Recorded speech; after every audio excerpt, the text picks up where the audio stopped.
Well, all over the world, International Youth Day aims to bring the challenges faced by young people to the attention of the international community.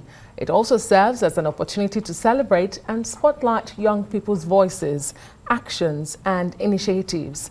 Well, this was highlighted by Motivating African Youth Initiative, whose objective is to amplify the message that action is needed across all generations to achieve the Sustainable Development Goals and leave no one behind. We, the young people, demand for accountability. Look, like she said, we've lost our values as a nation just because everybody believes in the get rich, get quick money mentality. We need to change that narrative, because guess what? If we do not get it right, I feel sorry for Nigeria. If everyone here doesn't work towards getting it right, perhaps Nigeria may never get it right. People like Odia and I, we're not waiting for anyone to create an enabling environment. Within a very hostile environment, we've created value, we've built capacity, we're mentoring young people, and we're learning from older people and being mentored. But I believe that in the spirit of intergenerational solidarity, we can do much more. We can do we can scale on it. The fate and the destiny of Nigeria is currently in our hands. What would we do with it? Time, they say, will tell. But I believe that with where we are today in Nigeria, everyone is feeling, that pinch. And I believe this would become a push, and hopefully we would have over 90% turnout. I think. And as the world celebrates Youth Day, a political group is asking young Nigerians to actively get involved in politics.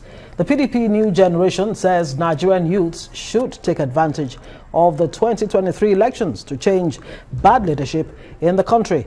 The group notes that next year's election remains critical to achieving the United Nations recommendation for intergenerational solidarity. It advises the young population to vote in leaders who will truly protect their interest and address growing unemployment, poverty, and youth restiveness in the country.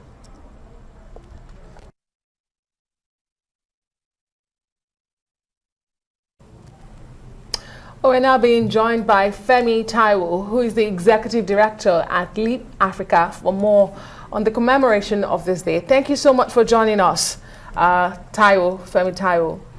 Do we say Happy International Youth Day? Is there anything to celebrate, especially for the Nigerian youths?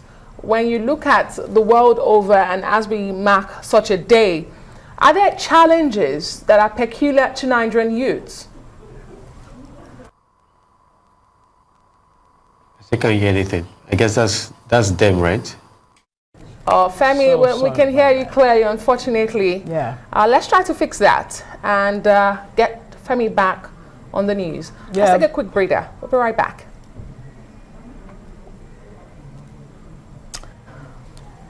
All right, it doesn't seem like we're ready to go for that breather, but that is what I mean, just like you asked, is there anything really to celebrate, especially when it concerns the Nigerian youth? They make up, as we hear, they make up 65% of the 200 or so million Nigerians. Well, with ASU on strike 5 months, that means youths are at home. Yeah. You have about 40 million employable youths. Just barely 14% of that population is actually fully employed, 11% unemployed. When you factor in all of those, but let's allow Femi Taiwo answer those questions. We hear he's back on the line. Adesua. Yes. Femi, if you can hear me now, please notify us. Can you hear? Good. All right. So yeah. I was asking you, if it's right to say Happy International Youth Day to a Nigerian youth, if there's anything to celebrate, and understanding that this day is meant to spotlight the achievement and also highlight the challenges. I was asking if there are peculiar challenges to the Nigerian youth. Thank you so much, Adeswa, and thank you for the opportunity to be here. Yes, here we are, International Youth Day, celebrating all that youth represent.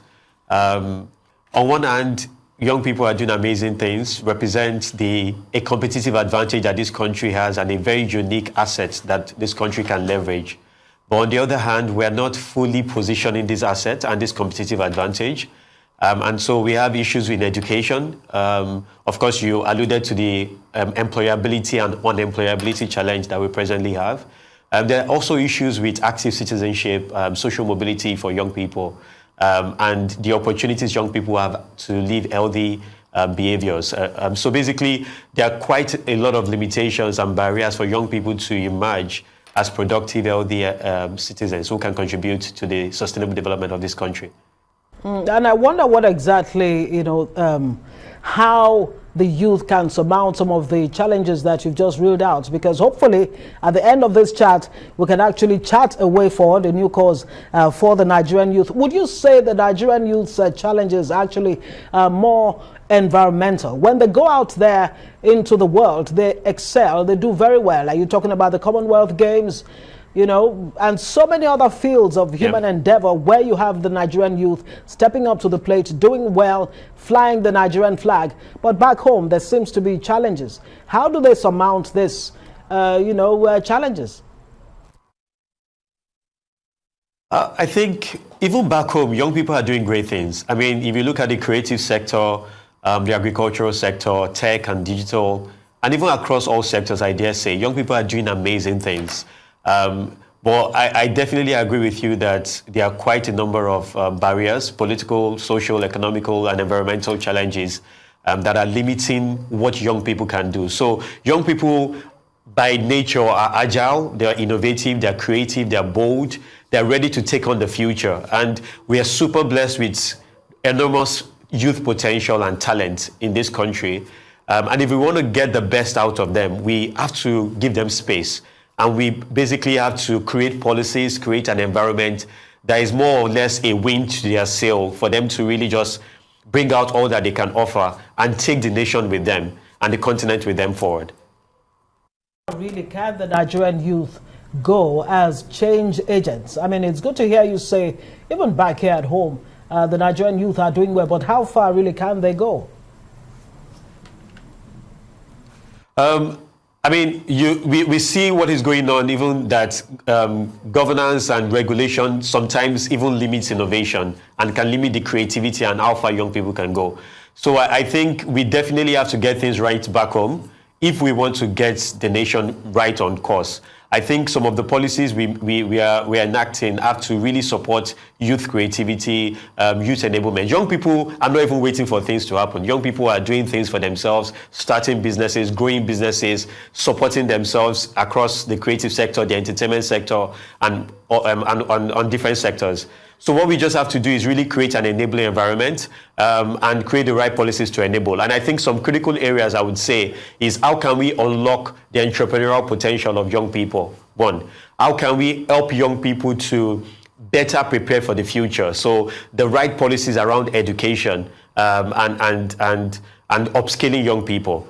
Third, how can we really enable young people to start, scale, and sustain social innovation? Because we have a lot of social problems, but young people are at the forefront or can be at the forefront of solving these problems if we enable them. And finally, since we're in a political season, we cannot rise as a nation if we don't tap into the youth currency to advance the nation. And so we have to get the politics right. Our politics has to enable young people as active citizens. We have to amplify their voice. We have to give them space to participate, to run. We have to make their vote count. And we have to allow them to be elected. Okay, let's talk about the theme, because when I look at it, it says intergenerational solidarity, creating a world for all ages. For me, this basically highlights the importance of the handshake across generations, the young and the old. But do you think that the Nigerian youths appreciate this? Do we understand this enough? We're going into an election next year. There seems to be an uptick of youth registering, they want to participate more. However, when you look at the faces on the ballot of the major political parties, they are recycled, they are old. So how do we have that handshake? Is it even possible? We need to let the youths in, but we also have to have the old people. What do you make of all of this? So I think it's about having the best of both worlds. So on one hand, we are literally in war, or at war, in our economy, in our security situation. And when you're in a wartime, nobody sends the old people to war. Nobody sends, I mean, when you have the wisdom of the old generals, they stay behind and they advise and launch out the youthful ones, the energetic ones, to go and take over territories. I think that's what Nigeria ought to do in 2023. I mean, it's unfortunate, like you said, that we have, super old people who don't understand the future that they're trying to lead us into as the front runners. Rather, we ought to have a situation where we have the older people, taking the wisdom and the experience and supporting youthfulness. The energy, the innovation, the visionary, the visionary nature of young people. So that's what we ought to have. But it's unfortunate that I want to say that we have a bit of greedy old people who don't understand their role and don't understand the responsibilities that they have. But as you speak to the theme of intergenerational solidarity, the reality is that as young people, we also have to recognize the fact that the wisdom of the old is relevant and is important.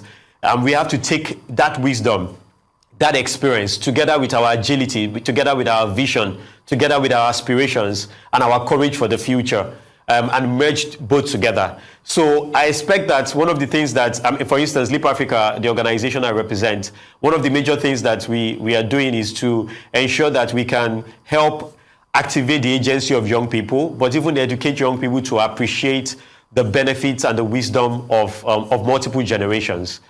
Interesting you actually talk about that, because I recall those who fought for Nigeria's independence, they did fight in their youth. If you look back from Olusegun Obasanjo, even the present president, Muhammadu Buhari, they all were leaders in their 20s, in their 30s.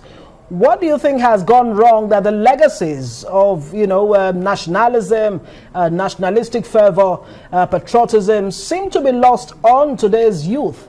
How can that be revived? And Femi, just before you answer that, I wanted to take you up, following up from what you said. I'm glad you said there are super old people on the ballots next year. Something critical is also happening next year, and it's the census for the country coming 16 years after. Nigeria is expected, or is estimated, to be the third largest country in the world in 2050.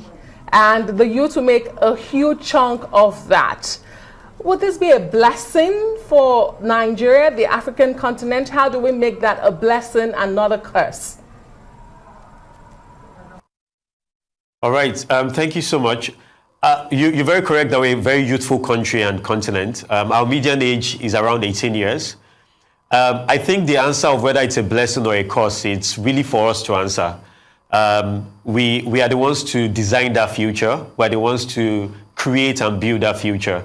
And I hope we all work together to really make it a blessing, because that is the kind of society we want to live in.